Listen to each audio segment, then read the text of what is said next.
Hole process माझ्यासाठी खूप छान होती. ते दर प्रयोगाला फोन करून विचारायचे, आज बुकिंग किती झालं, कसा झाला प्रयोग, तू आता सावरलास का, सर तुला त्यात ईज आली का, काही त्रास होतो आहे का वगैरे वगैरे. आणि दुर्दैव आमचं की ते 97व्या प्रयोगाला ते गेले. ॲक्च्युली 100व्या प्रयोगाला ते येणार होते स्वतः. आणि त्यांची अशी डोक्यात आयडिया होती की दोघांनी मिळून एक प्रयोग करायचा. मग काही प्रवेश त्यांनी करायचे आणि काही प्रवेश मी करायचे.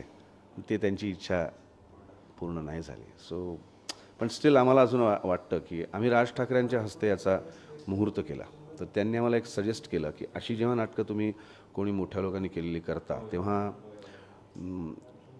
त्यांचं काय जो ड्यू हे आहे, आदर आहे किंवा ते जे देणं ते मान्य करून तुम्ही ते करा. सो तशी अनाऊन्समेंट आम्ही नाटकात रेकॉर्ड केली आहे की प्रभाकर पणशीकरांचा आशीर्वाद घेऊन आम्ही कालौघात स्तब्ध झालेलं एक चित्र पुन्हा एकदा साकार करतो आहोत. म्हणजे ते कुठेतरी स्टँड स्टिल झालं होतं, आम्ही ते पुन्हा मूव्ह करतो आहोत असं. सो ती अनाऊन्समेंट जेव्हा वाजायची तेव्हा मला असं फील व्हायचं की ही इज बिहाइंड मी. ते माझ्या मागे आहेत आणि ते सांगतात की डू इट.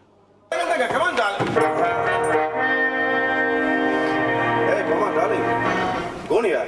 कोण कोण तुम्ही? ओळखलं नाही मला? नाही नाही ओळखलं? नाही मुळीच नाही. दिवाकर. अय्या दिवाकर नसेल. दिवाकर. हे काय डोकं बिकं फिरलं का पाहिजे? दिवाकर. अय्यो सुनंदाबाई. अय्यो एंड्री नोड. काय झालं बघा की. थांबा मी बॉयला बर्फ आणायला सांगते. ए पमा डार्लिंग, बॉयला पाठवू नकोस, तू स्वतः जा. आणि कोपऱ्यावर ड्रगिस्टचं दुकान आहे, तिथून अमोनियाची बाटली पण घेऊन ये. झालं पण त्यांना काय मी झालं? आहे ते, तू जा लवकर. Yes yes.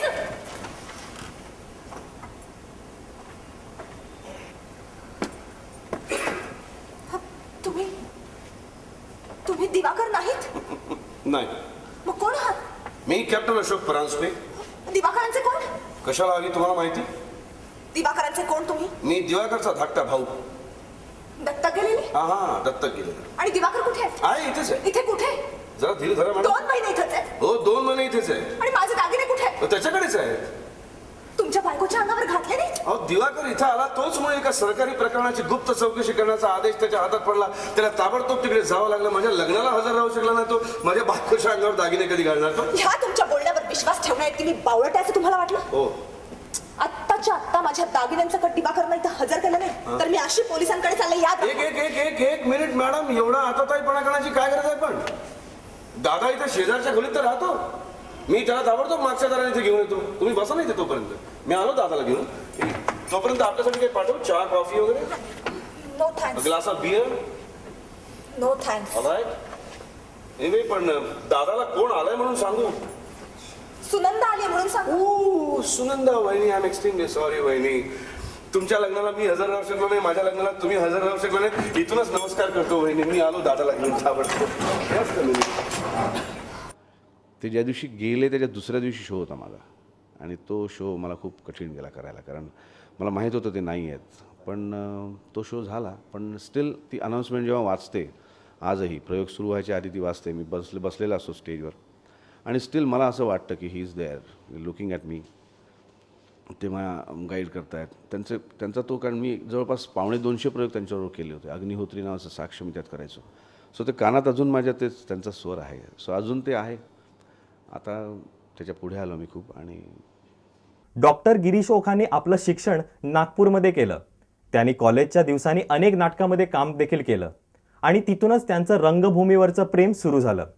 डॉक्टरांची पदवी घेतल्यानंतर त्यांनी काही काळ प्रॅक्टिस देखील केली, पण त्यात त्यांचं मन रमलं नाही. म्हणून आपला डॉक्टर हा करिअर दूर ठेवून ॲक्टरच्या करिअरकडे झेप घेतली आणि मराठी रंगभूमीला एक नवा कलाकार मिळाला. डॉक्टर गिरीश ओक किंवा ॲक्टर डॉक्टर गिरीश ओक, तुम्ही कुठच्या रोलमध्ये कम्फर्टेबल आहात? Of course actor Girish Oak. Doctor मी झालो, पण मी ते मला नाही, म्हणजे मला रमलो नाही त्यात आणि मी चेंज केलं. नावामागे लावण्यापुरतं रजिस्ट्रेशन आहे अजून. मला कोणी माझ्या हातून काही पेशंट दगावला म्हणून माझं रजिस्ट्रेशन कॅन्सल वगैरे केलेलं नाही आहे. डिग्री आहे आणि माझं जे रजिस्ट्रेशन काय काउन्सिलचं मेंबरशिप असतो ती भरून मी रिन्यू करून ठेवलेली आहे. कधी वेळ आली तर पटकन बाबा तशी वेळ येऊ नये. पण ऑफकोर्स ॲक्टर गिरीश ओकमध्ये मी जास्त एन्जॉय करतो. चालत नाही, पुरावा लागतो त्यासाठी. हातच्या काकणाला आरसा कशाला पाहिजे? माझ्याकडे पुरावा आहे. चहा नाकारला, ऑमलेट नाकारलं, हे कसं नाकारलं? साहेब दाखवतो. काय ते? हे मुळीत नाही करता, पण पुरावा दाखवायचा तुम्हाला. Mister Kirkire. Yes sir. Paper घ्या इकडे. किरकिर नाही, तुम्हाला दाखवायचं. आपण त्यांच्याकडे द्या, ते मला देतील. पण त्याला दाखवायचं नाही, तुम्हाला दाखवा डायरेक्ट. आपण त्यांच्याकडे द्या, ते मला देतील, असा कोर्टाचा नियम आहे. शहाणे माणसाने कोर्टाची पायरी चढू नाही म्हणतात ते यासाठी. ठीक आहे. ही बातमी साहेबांना दाखवा. हो. जाहिरात चुकून दाखवा, घोळून बसेल सगळं. अहो तेवढं समजतो मला. साहेब बघा, साहेब बातमी बघा. डाव्या हाताला बातमी आलेली आहे, अग्निहोत्री बघा. अग्निहोत्रींची आत्महत्या. ऐकलं का? आणि त्याच पैशातले 50,000 रुपये तुम्ही त्या सरकारी अधिकाऱ्याला लाच म्हणून दिलेत. मुळीच नाही. रागावू नका अग्निहोत्री. रागावून आपण उत्तर दिली म्हणजे आपण खरं बोलतोय अशी कोर्टाची समजूत होईल असं तुम्हाला वाटलं असेल, पण तसं नसतं बरं का. ओके. कोर्टाची काय समजूत होईल याबद्दल आपला अभिप्राय नकोय. आपण फक्त प्रश्न विचारा. चुकलोच. तुम्ही सरकारी नोकर आहात. हो. लाच घेणं जसा गुन्हा आहे तसं लाच देणं हा सुद्धा एक गुन्हा आहे. हो. तरी तुम्ही त्या सरकारी अधिकाऱ्याला 50,000ची लाच देण्याचा प्रयत्न केलात. हो, पण मधुकर विनायक देशमुखाने ते पैसे मधल्यामध्येच गडप केले, तेव्हा लाभ देण्याचा गुन्हा घडलाच कुठे? पण हे तुम्हाला मागावून समजलं ना. ते ना माझ्या विरुद्ध धडधडीत खोटी साक्ष देत आहे. मुळीच नाही. निपाणीचा तंबाखूचा व्यापारी लखोबा लोखंडे तुम्हाला चांगलं माहिती आहे. मुळीच नाही. यावर आपल्या गळ्याची शपथ. देवाची शपथ घेऊन ते साक्ष देत आहेत, परत गळ्याची शपथ कशाला? लक्षात राहा. हो साहेब, मी माझ्याच काय इथे असलेल्या सगळ्यांच्या गळ्याची शपथ घेऊन सांगेन की दिल्लीला मला 50,000 रुपयाला टोपी घालणारा मधुकर विनायक देशमुख तो तूच आहेस म्हणून. नाही साहेब, मी एवढ्या सगळ्यांचे गळे धोक्यात आणणार नाही. मी एवढं सांगेन, तो मी नव्हे. ह्या काळात डॉक्टरांना घराकडून पुरेपूर साथ मिळाली, म्हणूनच तो मी नव्हे सारखं गाजलेलं नाटक ते प्रेक्षकांसमोर त्याच सशक्त अभिनयाने सादर करू पोचले. ही अजरामर भूमिका प्रेक्षकापुढे त्याच उत्साहाने त्यांनी सादर देखील केली आणि त्यासाठी प्रभाकर पंतांनी त्यांचं कौतुक देखील केलं. जवळजवळ 2-3 पिढ्यांनी हे नाटक तेव्हा पाहिलं. आता ही 4थी पिढी हे नाटक बघते जवळपास. आमचा उद्देश असा आहे की हे एक फार वेगळ्या प्रकारचं लिहिलेलं नाटक आहे, तर ते यंग जनरेशननी पाहावं. आणि आता त्या सगळ्यातून मी 125च्या वर प्रयोग, 137 प्रयोग मी नाटकाचे केले. सो आता त्या कम्पॅरिझनमधून आणि याच्यामधून मी सगळ्यातून बाहेर आलो. आता लोकांनी मला ॲक्सेप्ट केलं हे मला कळलं. पण ते पहिले काही प्रयोग खूप टेन्शन होतं. जे 20-20, 22-22 वेळा त्यांचं नाटक पाहिलेले लोक यायचे, तेव्हा आपोआप एक टेन्शन यायचं, आता हे काय मला रिॲक्शन मिळते, काय होतं. पण ती प्रोसेस खूप छान होती. स्वतः पणशीकरांनी शिवाजी मंदिरला नाट्यसंपदा प्रतिष्ठानतर्फे याचा प्रयोग ठेवला आणि प्रेक्षकांसमोर ते आणि मी असे बसलो खुर्चीवर आणि त्यांनी स्वतः डिक्लेअर केलं की आजपासून हा. तो क्षण माझ्यासाठी फार मोठा होता. आणि त्यांनी स्वतः आमच्या 8 दिवस तालमी घेतल्या. मला खूप बारकावे टेक्निकल ज्या गोष्टींच्या होत्या ते सांगितले. कामाबद्दल त्यांनी कुठलंही मला काही सांगितलं नाही, तू तुझ्या पद्धतीने कर. आणि त्यांनी स्वतः ॲग्री केलं की याचा राधेश्याम महाराजचा जो प्रवेश आहे तो महाराज बनून येतो, तो माझ्यापेक्षा तू चांगला करतोस. आता याच्यापेक्षा अजून काही वेगळी पावती मला नको होती. मी माझघराच्या खिडकीतून हळूच आत शिरलो आणि मूढ शुकशुक असं करून राधेला बोलावलं. तो राधेच्या ऐवजी तिची सासूच जागे. आणि राधेला म्हणते कशी, अगं सुनबाई कोपऱ्यात बोकालाय वाटतं. पुन्हा काही वेळाला मी शुकशुक असं करून बोलावल्यावर राधेने जो खडा फेकून मारला तो नेमका इथे लागला. काय वेणू, आठवतंय का? इश्श, न आठवायला काय झालंय? असं या वेणूशी म्हणजे राधेशी आमचं युगानुयुगीचं नातं आहे. आणि या दरिद्री चंद्राबाई मला रोज विचारत असतात, आमच्या वेणूचं लग्न कधी होणार, आमच्या वेणूचं लग्न कधी होणार. यांच्या मूर्खपणाला काही सीमा आहे का? अहो चंद्राबाई, तुमच्या सौभाग्यानं तुमच्या कन्येचा जन्म जन्मांतरीचा परमेश्वर तिला याही जन्मी प्राप्त झालेला असताना असल्या अमंगळ गोष्टी तुमच्या तोंडातून येतात तरी कशा?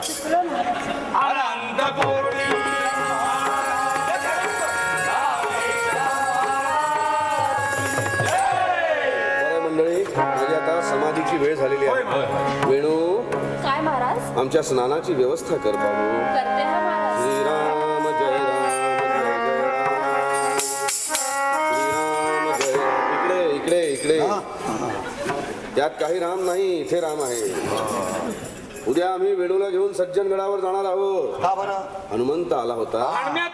मी इथंच बसलो. हनुमंत, बजरंग बली, पवनपुत हनुमान, स्वतः आला होता रामचंद्रांचा, प्रभू रामचंद्रांचा निरोप घेऊन आला होता. सज्जनगडावर दास नवमीचा उत्सव आहे, आम्हाला बोलवलं आहे, आम्हाला गेलंच पाहिजे.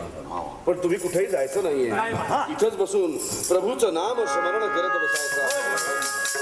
असा कसा ग बाई, असा कसा ग बाई, असा कसा देवाचा देव बाई.